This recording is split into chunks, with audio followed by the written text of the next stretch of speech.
नमस्कार, मैं हूं अंकुर। आप देख रहे हैं सत्य हिंदी। एक नजर अब तक की सुर्खियों पर।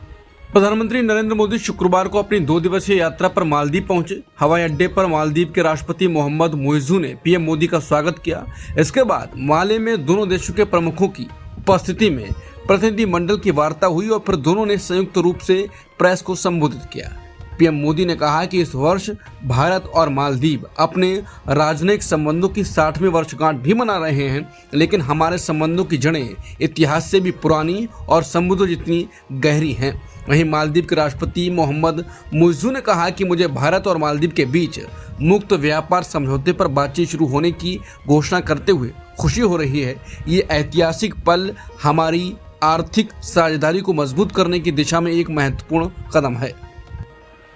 भारत और मालदीव तकरार के बाद अब पास आ रहे हैं। पीएम मोदी ने शुक्रवार को मालदीव को 4,850 करोड़ रुपए की लाइन ऑफ क्रेडिट देने के लिए एक समझौते पर हस्ताक्षर का ऐलान किया। ये घोषणा दोनों देशों के बीच द्विपक्षीय बैठकों के बाद हुई। इसके अलावा पीएम मोदी ने यह भी बताया कि दोनों देशों के बीच मुक्त व्यापार समझौते पर बातचीत शुरू हो गई है। ये मोहम्मद मुइज़्ज़ू के रुख में बड़े बदलाव की ओर इशारा करता है। कुछ समय पहले तक इंडिया आउट कैंपेन चला रहे मुइज़्ज़ू अब सुधार की ओर दिखाई दे रहे हैं।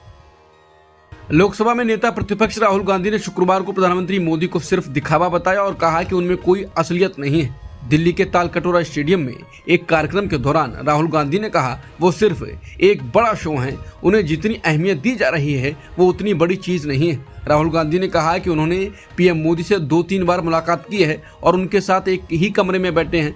तब मुझे समझ आया ये कोई बड़ा मसला नहीं है, उनमें दम नहीं है। उन्होंने आगे कहा कि पीएम मोदी कोई बहुत बड़ी बात नहीं, मीडिया ने उन्हें जरूरत से ज्यादा बड़ा बना दिया है।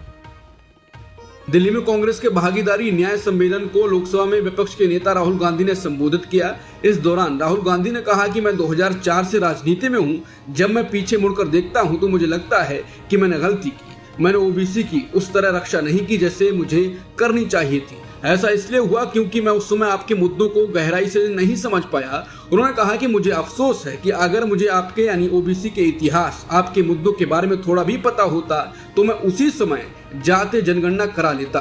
ये मुझसे गलती हुई। ये कांग्रेस पार्टी की गलती नहीं है, ये मेरी गलती है। मैं उस गलती को सुधारने जा रहा हूँ। राहुल गांधी ने कहा कि देश में दलित, पिछड़ा, आदिवासी, अल्पसंख्यक वर्ग की आबादी कुल मिलाकर करीब 90% है, लेकिन जब बजट बनाने के बाद हलवा बांटा जा रहा था तो वहां 90% की आबादी का कोई नहीं था। देश की 90% आबादी ही प्रोडक्टिव फोर्स है। हलवा बनाने वाले लोग आप हैं, लेकिन हलवा वो खा रहे हैं। हम ये नहीं कह रहे हैं कि वो हलवा ना खाएं, लेकिन कम से कम आपको भी तो मिले। उन्होंने कहा कि आप मेरी बहन प्रियंका से पूछेगा कि अगर राहुल ने किसी काम के लिए मन बना लिया तो उस बात को वो छोड़ेगा या नहीं। मैं नहीं छोड़ने वाला हूँ। जातिगत जनगणना तो पहला कदम है। मेरा लक्ष्य है कि आपके काम को हिंदुस्तान में सम्मान और भागीदारी मिले। लोकसभा में नेता प्रतिपक्ष राहुल गांधी ने ओबीसी विंग के भागीदारी न्याय सम्मेलन में कहा कि भाजपा और आरएसएस के लोग कहते हैं कि हिंदुस्तान से अंग्रेजी खत्म कर देंगे, लेकिन इनके बच्चे लंदन और अमेरिका में क्या पढ़ते हैं। हर क्षेत्रीय भाषा की पढ़ाई होनी चाहिए, लेकिन उसके साथ साथ अंग्रेजी भी जरूरी है। इसके लिए ये जरूरी है कि निजी शैक्षणिक संस्थानों में दलितों और आदिवासियों को आरक्षण दिया जाए। भागीदारी न्याय सम्मेलन में कांग्रेस ने ओबीसी विंग का नया आधिकारिक लोगो भी लॉन्च किया। राहुल गांधी ने कहा कि नरेंद्र मोदी कहते हैं कि हिंदू इंडिया, जबकि 50% हिंदू तो ओबीसी हैं। अगर हिंदू इंडिया है तो मीडिया और कॉरपोरेट कंपनी में ओबीसी क्यों नहीं है? बड़े बड़े एंकरों के लिस्ट में ओबीसी वर्ग के लोग क्यों नहीं है? ये लोग एससी, एसटी, ओबीसी वर्ग की जमीनें छीनकर अडानी को दे रहे हैं। इनके सिस्टम में कोई ओबीसी नहीं है। इसलिए हमने कहा है कि जहां भी कांग्रेस की सरकार होगी हम जाति जनगणना करेंगे, ताकि हमें पता चले कि ओबीसी वर्ग के लोगों की देश में कितनी भागीदारी और हिस्सेदारी है। संसद के मॉनसून सत्र के 5वें दिन कांग्रेस अध्यक्ष मल्लिकार्जुन खड़गे ने एसआईआर लिखा हुआ एक पोस्टर फाड़ा और उसे कचरे में डाल दिया। वीडियो को शेयर करते हुए खड़गे ने अपने सोशल मीडिया प्लेटफॉर्म एक्स पर लिखा कि चुनाव आयोग ने आज आधिकारिक ऐलान किया है कि वो विशेष गहन पुनरीक्षण यानी एसआईआर पूरे देश में लागू करेगा। कांग्रेस अध्यक्ष ने कहा कि मोदी सरकार गरीबों, दलितों, आदिवासियों, पिछड़े वर्ग, अल्पसंख्यकों और वंचितों के वोट काटना चाहती है, ताकि वो भारत के संविधान को मनुस्मृति के मुताबिक बदलाव कर सके। उन्होंने कहा, ये बड़ी दुर्भाग्यपूर्ण बात है कि चुनाव आयोग जैसी संवैधानिक संस्था वोटबंदी के इस षड्यंत्र में बीजेपी आरएसएस का साथ दे रही है। कांग्रेस अध्यक्ष मल्लिकार्जुन खड़गे ने आज अपनी पार्टी के ओबीसी विंग के भागीदारी न्याय सम्मेलन को संबोधित करते हुए केंद्र सरकार पर तीखा हमला किया। मल्लिकार्जुन खड़गे ने कहा कि आज ही चुनाव आयोग का नया नोटिफिकेशन आया है कि एसआईआर सिर्फ बिहार में नहीं पूरे देश में किया जाएगा। यह गरीबों को खत्म करना चाहते हैं। ओबीसी, एससी, एसटी और महिला को वोटिंग का अधिकार देने के लिए आरएसएस और बीजेपी तैयार नहीं थी। आपको वोटिंग का अधिकार बाबा साहेब अम्बेडकर, जवाहरलाल नेहरू जी की वजह से मिला और अब बीजेपी वोटर लिस्ट को बदलकर लोगों से वोटिंग का अधिकार छीनना चाहती है। उन्होंने कहा कि मोदी सरकार ने एससी, एसटी, ओबीसी और महिलाओं के लिए कोई ठोस कदम नहीं उठाया, वो सिर्फ तकरीर करते रहे। राहुल गांधी ने कहा है कि संसद में मोदी सरकार द्वारा पेश किए गए ये आंकड़े बहुजनों की हकमारी और संस्थागत मनुवाद के पक्के सबूत हैं। केंद्रीय विश्वविद्यालयों में प्रोफेसर के एसटी के 83%, ओबीसी के 80%, एससी के 64% पद जानबूझकर खाली रखे गए हैं। वहीं एसोसिएट प्रोफेसर के एसटी के 65%, ओबीसी के 69%, एससी के 51% पद भी रिक्त छोड़ दिए गए हैं। ये सिर्फ लापरवाही नहीं, एक सोची समझी साजिश है बहुजनों को शिक्षा, रिसर्च और नीतियों से बाहर रखने की। विश्वविद्यालयों ने बहुजनों की पर्याप्त भागीदारी नहीं होने से वंचित समुदायों की समस्याएं रिसर्च और विमर्श से जानबूझकर गायब कर दी जाती हैं। राहुल ने कहा कि NFS यानी नॉट फाउंड सुटेबल के नाम पर हजारों योग्य एससी, एसटी, ओबीसी उम्मीदवारों को मनुवादी सोच के तहत अयोग्य घोषित किया जा रहा है और सरकार कोई जवाबदेही लेने को तैयार नहीं है। ये पूरी तरह से अस्वीकार्य है। सभी रिक्त पद तुरंत भरे जाएं। बहुजनों को उनका अधिकार मिलना चाहिए, मनुवादी बहिष्कार नहीं। भारत के चीफ ऑफ डिफेंस स्टाफ यानी CDS जनरल अनिल चौहान ने शुक्रवार को कहा कि ऑपरेशन सिंदूर अभी भी जारी है।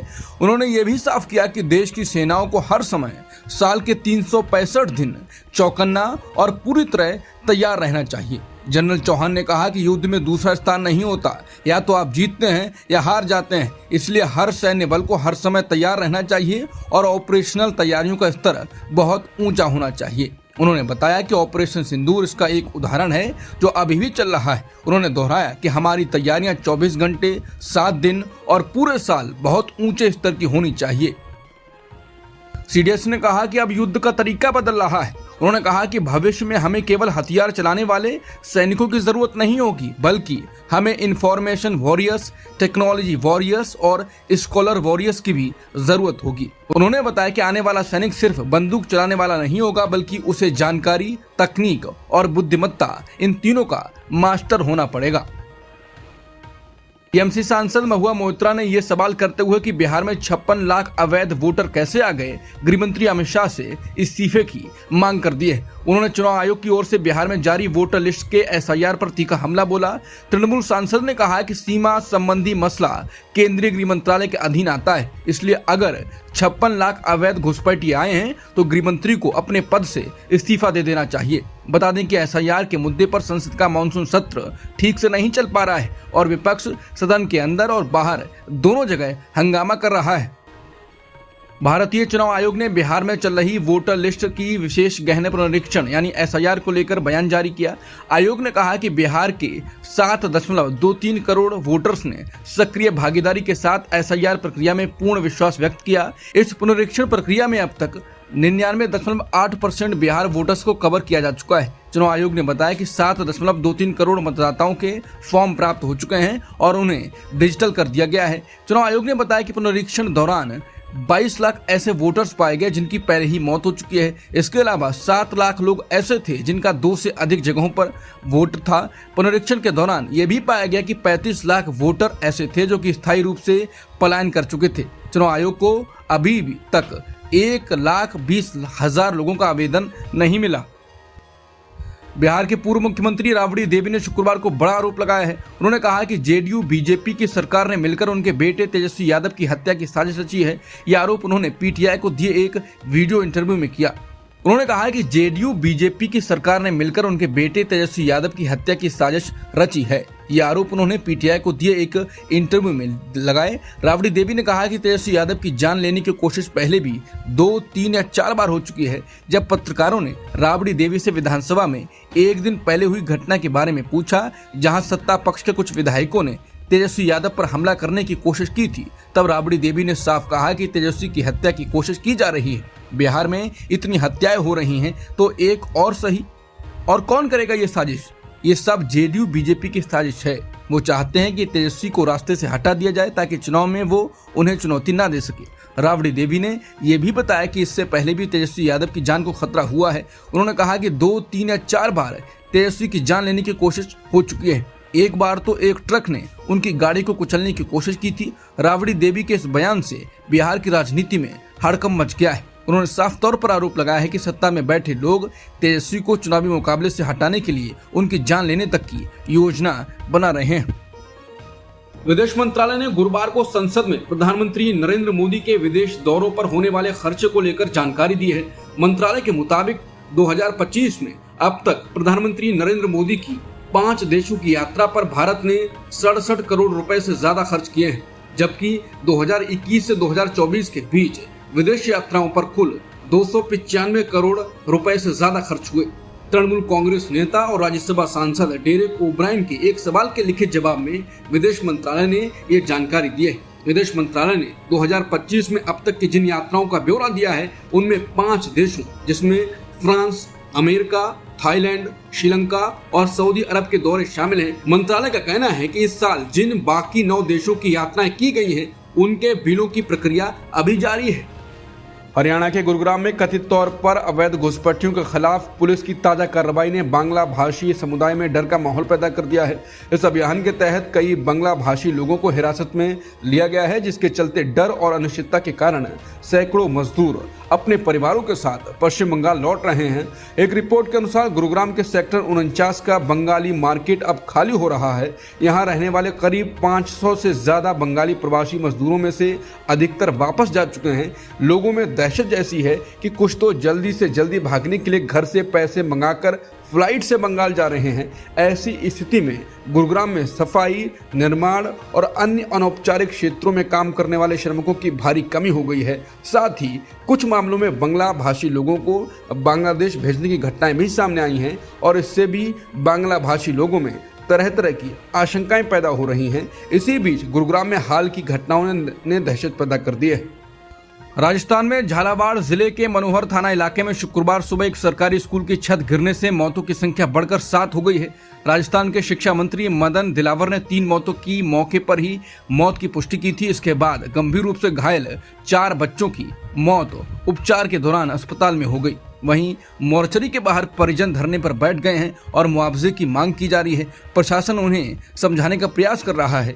झालावाड़ अस्पताल में भर्ती कम से कम 11 बच्चों का इलाज जारी है। इनकी स्थिति गंभीर बताई जा रही है।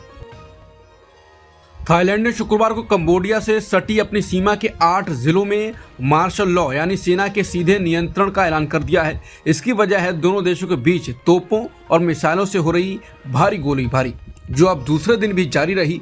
थाईलैंड के कार्यवाहक प्रधानमंत्री फुमथाम वेचाचाई ने कहा है यह टकराव जल्द ही एक पूरा युद्ध बन सकता है। बीबीसी की रिपोर्ट के मुताबिक प्रधानमंत्री ने चेतावनी दी है कि हालात युद्ध की स्थिति तक पहुंच सकते हैं। इस संघर्ष की शुरुआत गुरुवार से हुई थी और अब तक कम से कम 16 लोगों की मौत हो चुकी है। उन्होंने बताया कि अब इस लड़ाई में भारी हथियारों का इस्तेमाल हो रहा है।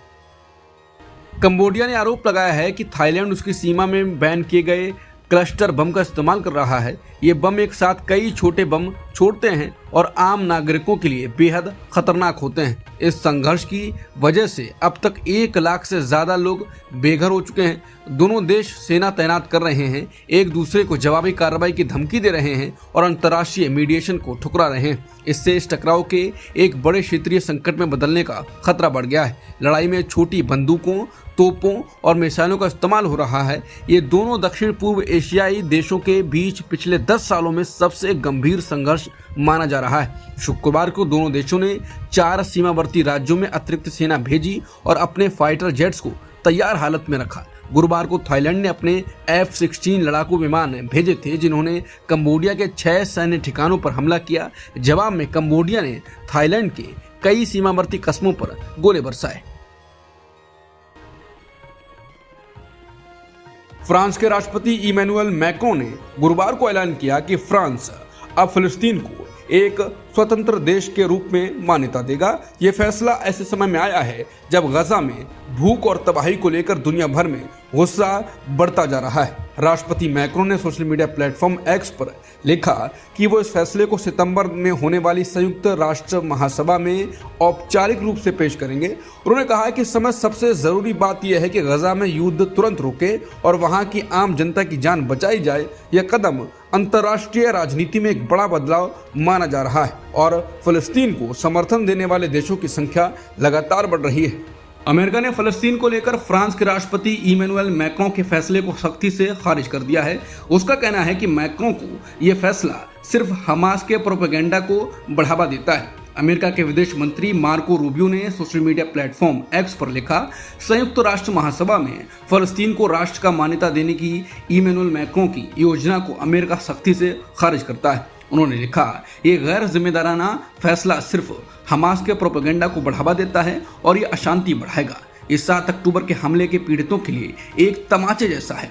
वहीं फिलिस्तीनी अधिकारियों ने मैक्रों के फैसले का स्वागत किया है, लेकिन इजरायल के प्रधानमंत्री बिन्यामिन नेतन्याहू ने इस कदम की आलोचना करते हुए कहा कि ये आतंकवाद को इनाम देने जैसा है। अब तक की खबरों में इतना ही। बाकी खबरों के लिए बने रहिए सत्यहिंदी.com के साथ।